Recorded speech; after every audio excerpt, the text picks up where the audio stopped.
The Epstein files have come to Britain and sent shockwaves through British politics in what I don't think is unfair to describe as perhaps the political scandal of the past 50 or 60 years. The story centres on Peter Mandelson, a key figure in British government and in particular the Labour Party for decades and decades and decades, but we'll come on to him in a moment. Because the release of the so-called Epstein files has been a long time coming. There's been a long time since we have known about this tranche of information. There has been a long time of the US Department of Justice debating what it will and won't release, of some people campaigning for it all to be released, the government kind of dragging its heels with whether they wanted to do that or not. And most of the biggest questions surrounding the Epstein files up until this point had all focused on the US, and particularly on Donald Trump. We know that Trump had some relationship with Epstein, and the big questions were, A, what might we find out from the Epstein files about Trump's relationship with Epstein? Would the DOJ actually release all the files, or would they avoid releasing anything that involved Trump, which there is some sense might have happened in the event of these files actually coming out? And then also, even if they did, what would happen after that, right? Would Trump just declare it all to be fake news? Would he face any repercussions, or is he well politically defended enough that like that doesn't matter anymore, right? This is a guy who is sending untrained personal troops into American cities. Like, does it matter if he has, what traditionally might have been described as a scandal? And all of that in the US remains to be seen. We have seen some consequences. Bill Clinton and Hillary Clinton, who had previously been declining to participate in the investigation, have said that they will now testify on the topic. Bill Gates has similarly come under pressure to participate in the investigation and to sort of reveal what he knows and what his relationship with Epstein was. And yet it's looking like the biggest revelations so far relate to the UK and to a politician and spin doctor and PR person and business guy, Peter Mandelson, who has found himself at the centre of what is not unfair to describe as the political scandal of the last half decade, which involves releasing private government information almost as soon as it was released to him and meant to be under the veil of secrecy of the government to Epstein, often in record time, in ways that potentially, allegedly, enabled insider trading and potentially involved him advising American business people, including Jamie Dimon,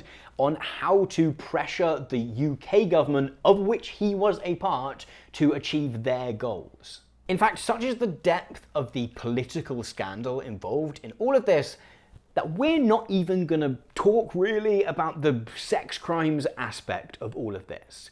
Like, this story is so crucial that Epstein, being a billionaire child trafficker, is sort of background information to this story. And even if he wasn't those things, it would still be as scandalous. But I think it does, as well as the specifics of what's happening in the UK, also potentially shine some light on kind of how Epstein was functioning and his role as a power broker between these various different factions of billionaires, business people, politicians, etc.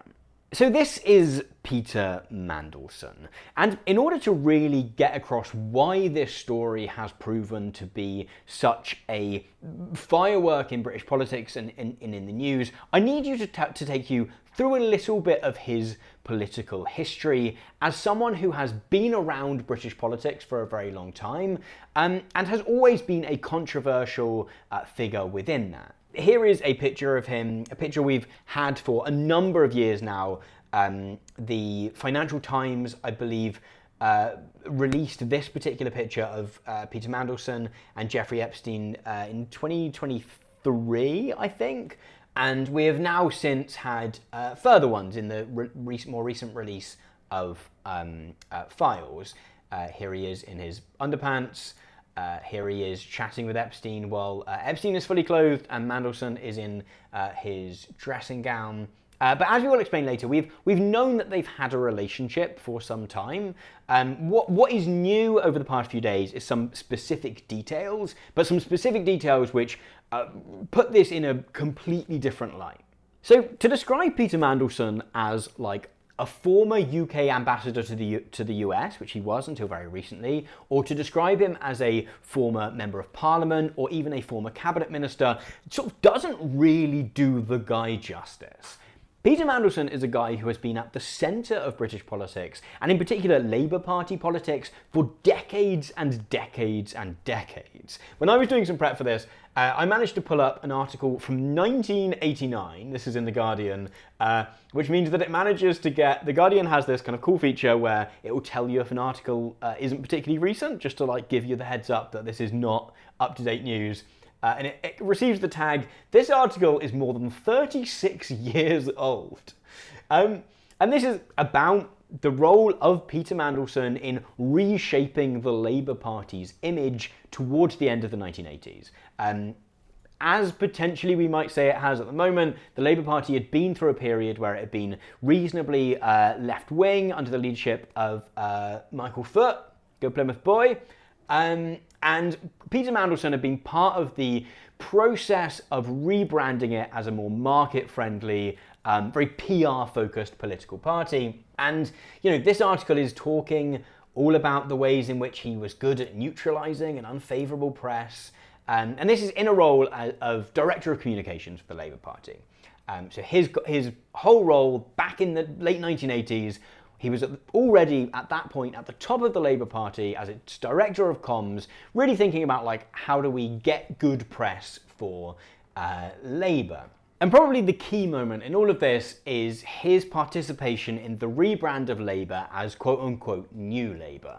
So part of the kind of logic of Mandelson and his colleagues, so Tony Blair, Gordon Brown, and that kind of ilk of people around the Labour Party at that time, was that the Labour Party brand was so tarnished and so set in this idea of being a bunch of socialists who wanted to nationalise everything, that it needed a complete brand refresh. So one of the substantive things they did was they sort of changed what was called Clause 4 of the Labour Party, which committed the Labour Party by hand or by brain, I think, to nationalising all key services in the UK. And they said, you know, that's no longer going to be something that is part of the core constitution of the Labour Party as a political party.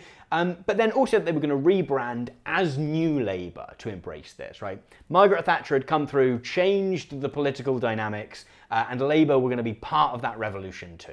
And in all of this, as Director of Comms, kind of Mandelson also sort of founded a role which is now a kind of go-to thing that all British politicians at the very least, or British political parties, seem to have, which is the role of this kind of Director of Communications who is like a real ball breaker, who has a lot of power and political power within a party.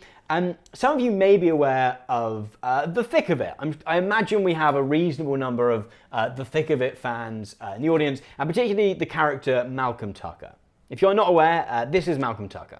Usually the phrase, I'm not threatening you, but is followed by a threat. I'm sorry, Malcolm, I'm really sorry. Fuck's sake, Jesus! Right, well now we've got another fucking adjective to add to fucking smug and glum, haven't we? Fucking retarded! Jesus Christ, do you not think it would be germane to check who you're talking to? It's a fucking newspaper office! It's not a fucking sanatorium for the fucking deaf, is it?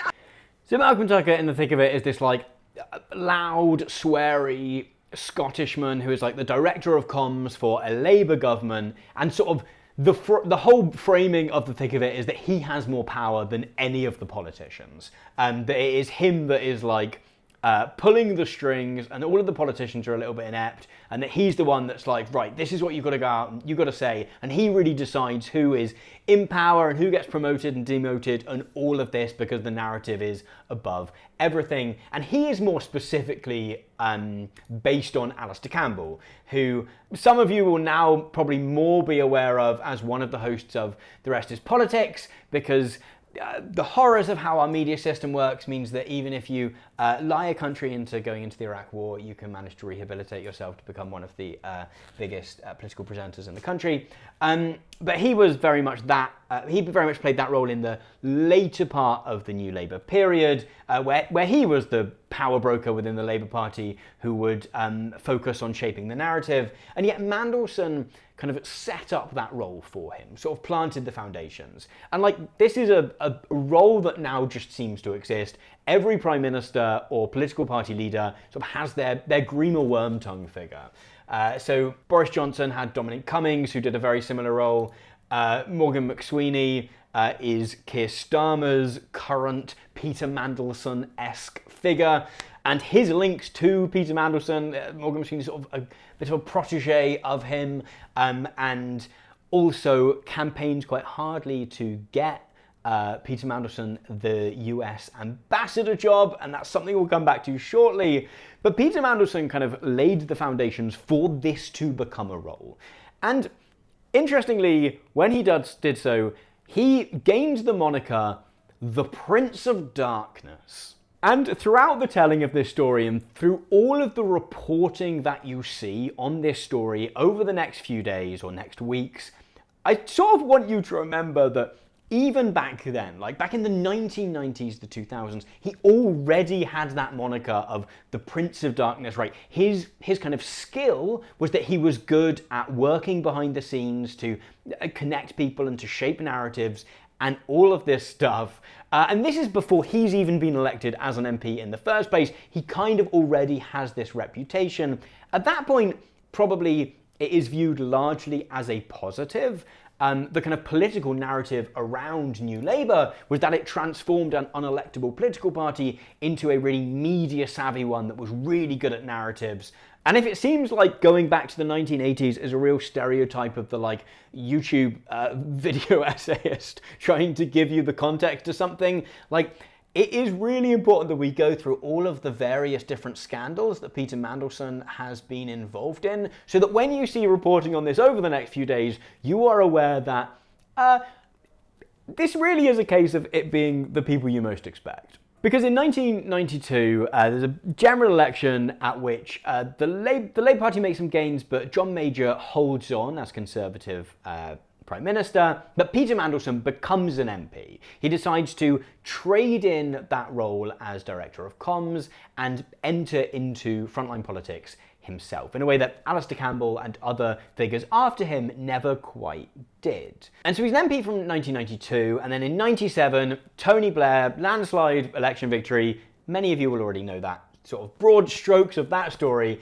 but Mandelson goes straight into government. And he lasts, trying to do a bit of maths, just over 18 months before he is hit by his first big political scandal. He's been working towards this for, 10 years, like probably a bit over a decade that he's been working to get the Labour Party into government. He decides to become an MP. He's going to play a big part in it. Less than 18 months in, and he is surrounded by scandal already.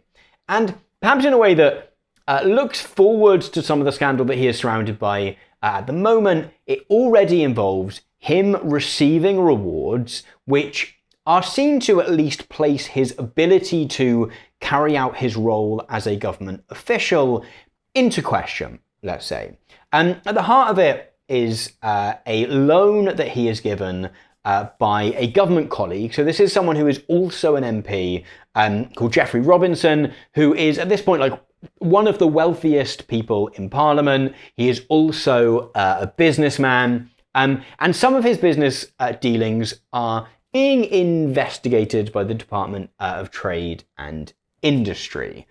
And so Peter Mandelson takes a loan to buy a really flashy house in Notting Hill, which costs £475,000, which at the time his government salary would have been around 40 grand. So it costs a huge amount more than he would ever have been able to afford off his own back. So he gets given this like basically interest-free loan, and the kind of murk around it is enough that it is considered to have brought the government into disrepute. It becomes this big scandal. And so just over 18 months into being an MP, into being in government, he is forced to resign in just absolute disgrace. And yet his response is kind of that he has been hard done by. He never sort of quite admits that this is a bad thing that he has done. Here he is quoted on the BBC from an article way back in 1998 saying, "I have paid a very big price." It's everyone else's fault. He has paid the big price in having to resign. And yet, he doesn't last long out of the government. So he remains an MP, and less than a year later, I think it's about 10 months later, he's brought back into the government again by Tony Blair. He's brought back in as Secretary of State for Northern Ireland, and he lasts, I think, around 2 years in that role before he is again hit by scandal. This time it is that basically he's picked up the phone to the person that is in charge of immigration to suggest that a current passport application which is in process should be smoothed along. There is a Indian businessman who is one of the sponsors of the Millennium Dome, which we don't have time to get into, but is a project which Mandelson was particularly passionate about, even though other politicians in the Labour Party were not so keen on it. And so one of the donors is an Indian businessman who has donated some money towards the Millennium Dome. And basically Mandelson picks up the phone to the immigration department and is like, "Hey, could we smooth along this application?" And so he is once again forced to resign. And again, different particulars. However, it is once again about him sort of doing favours for wealthy people or being seen to act in ways that could help wealthy people after maybe they've done something which has helped him out too, right? His project has been helped out. And whether there's direct exchange there or whether it's just a sort of broader I do one for you and then at some point that will get repaid in kind is less clear. But once again, it is considered to have brought the government enough into disrepute that he is once again forced to resign. And yet he again never quite admits that he has done something fantastically wrong. He once again sees it as him having been wronged. There is a famous moment where at the next election, which was later in 2001, as this kind of scandal-ridden MP who has now twice had to resign for government, he is nevertheless re-elected as MP for Hartlepool, and he delivers this line about being a fighter, not a quitter. And they underestimated me because I am a fighter and not a quitter.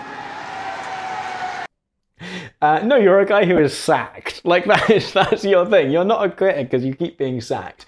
And yet at this point, it sort of seems like Tony Blair has learned his lesson, and so he doesn't get back into government. But somehow, in 2004, he instead gets appointed to be the EU Commissioner for the UK. So this is a role where countries within the EU get to have a commissioner who is like an appointed official from their country.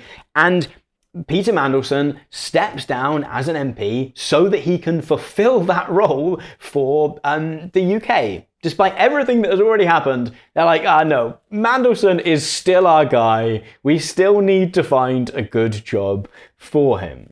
And even whilst in this job, there are again questions over his connections to wealthy people in the world. There's this whole scandal around him having an ongoing friendship with Nat Rothschild, which is just real conspiracy theory source, right? I think if you're gonna be a sort of international power broker, just don't pick up the phone to the Rothschilds. That point feels like the point where you're just chucking fuel on the fire for fun. And if the EU job wasn't enough of a second or third or fourth chance, eventually in 2008, Gordon Brown makes the decision to bring him back into the UK government. So in 2008, Gordon Brown makes him a member of the House of Lords, which means that he can be part of the government. And this is already a controversial decision at this point. It's also a bit of a surprise. Like, Peter Mandelson seems to have this ability to get jobs from people who don't particularly seem to like him. Like, one of the discussions at the moment has been around the fact that Keir Starmer made him the UK's ambassador to the US, despite Keir Starmer apparently not particularly liking the guy.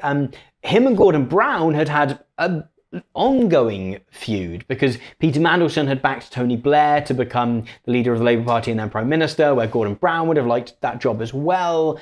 And so Gordon Brown appointing him is sort of a interesting move, a sort of strange move, but Gordon Brown then reappoints him to the government in 2008. And again, pulling up this article from them, that was a controversial decision, right? Just to underline that this is a guy who is not only racked with scandal, but is also racked with controversy. And every time he is given a job, it is viewed as controversial. Way back in 2008, he's brought back into Gordon Brown's government, and that is considered controversial then. But at this point, I do want to fast forward to now and to Epstein. Because we've known that Peter Mandelson had links to Jeffrey Epstein for quite some time. This is a report from 2023 from the Financial Times, in which we learned from some earlier emails that were released that not only had they had this sort of ongoing friendship, that Peter Mandelson had stayed in Jeffrey Epstein's house not only after he had been found guilty of soliciting a child for sex, but whilst he was in prison for doing so. So whilst Jeffrey Epstein was in prison, Peter Mandelson stayed at his house. And this is something we've known about for a long time. There'd been like a sense that they had a connection for some time, but at least since 2023, like we've had like evidence that that was the case. And yet Mandelson has always sort of played down these connections. And so it was particularly controversial in 2024 when Peter Mandelson was appointed to be the UK's ambassador to the US by Keir Starmer. And now this is viewed as one of the most important foreign policy jobs in UK politics, right? There's this idea of the special relationship between the UK and the US. And there was some controversy for like several reasons. Some of it was specifically around the Epstein stuff, but some of it was around the fact that there were, professional diplomats who could have done that job, and yet it was given to someone who was very much like a political appointee, and someone who was a like power broker within the Labour Party.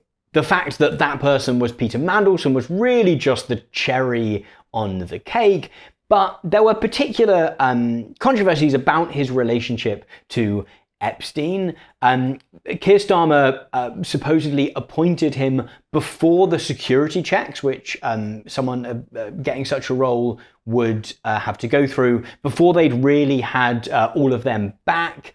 But the explanation was always that he had been offered assurances by Mandelson that sort of we knew everything that there was to know, and that there was kind of nothing new to come out, which did not do away with all the controversy. It's really important to give context to the story that is happening at the moment, that this was already super controversial. And so things started to really catch up with Mandelson late last year, sort of in the autumn of last year, when a bunch more information was released, I think largely by House Democrats, I believe, in the US, from the Epstein files. And there was a birthday message. This was at the same time that Donald Trump's sort of horrible drawings came out.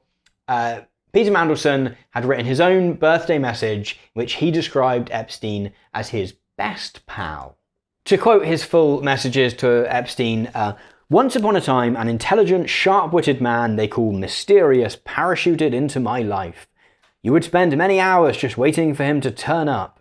And often, no sooner were you getting used to having him around, you would suddenly be alone again, leaving you with some interesting friends to entertain instead. And this obviously horrified, understandably, a lot of people, once again surrounded him in controversy, and Keir Starmer decided to sack the guy who he probably should never have appointed to that job in the first place. The story around this is that Starmer had him woken up in the middle of the night to be sacked and dragged home.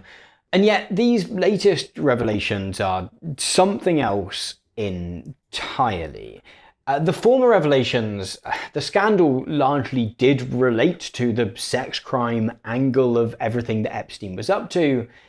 And yet the more recent revelations are really about the connections that Epstein was potentially facilitating, and really the gains that he was able to have from having access to people in positions of power, such as Mandelson. It's worth saying up front that Mandelson has suggested that some of these released documents, the stuff that they reveal is not true, there's potential they've been forged, etc., etc., etc. But the revelations of the information that he was relaying to Jeffrey Epstein are pretty fantastical. Essentially, what appears to have been happening is that while Peter Mandelson was in government in that 2008 to 2010 period, which is just after the financial crisis has happened, or sort of during it happening, up to Gordon Brown losing the 2010 election, he was essentially just forwarding government information on to Epstein, and often advising Epstein how to advise others to kind of bully the UK government into getting what they want. So if we look through this kind of list that the BBC's put together, you know, we have emails where the UK government knew that the EU was going to bail out Greece, but that information hadn't been made public yet, and so Mandelson passed it on so that Epstein and anyone he wanted to tell would have advance information of that. There's also an exchange around bankers' bonuses. So amid the anger against bankers post the 2008 financial crisis, the Labour government was going to introduce a reasonably high tax on bankers' bonuses, and Mandelson was trying to make that not happen, and then eventually was giving Epstein advice into what to tell Jamie Dimon at JP Morgan, how to pressure the UK government. There's this email which I think has caused a lot of interest, in which Mandelson suggests that Jamie Dimon should call up the UK government and mildly threaten them. And we know that what happened is basically that JP Morgan pulled back a bunch of investment that they were going to put into the UK as a response to that bankers' bonus tax happening. There are also stories of, in the wake of the 2008 crisis, where the UK government were considering selling off a bunch of state assets to sort of shore up the country's finances, that Mandelson was passing on advance information of those sales to Epstein to pass on to others, in a way which would have helped them to profiteer from that situation. And then the sort of return favour, in sort of broadest sense of this, appears to have been, allegedly, payments largely to Peter Mandelson's now husband, supposedly for payments to do an osteopathy course. And interestingly, not that large of payments. I think the largest payment we've seen amidst the bank statements which have been released, which are often quite confused. If you actually look at them, they're quite difficult to decipher. But the largest payment we've seen is £75,000, or $75,000, sorry. And so today that we're recording this, hopefully we'll get this out today, is a big day for this. There's going to be a vote in Parliament about releasing documents related to all of this surrounding Keir Starmer's appointment of Peter Mandelson to the US ambassador role. Like, what did the government know at the time?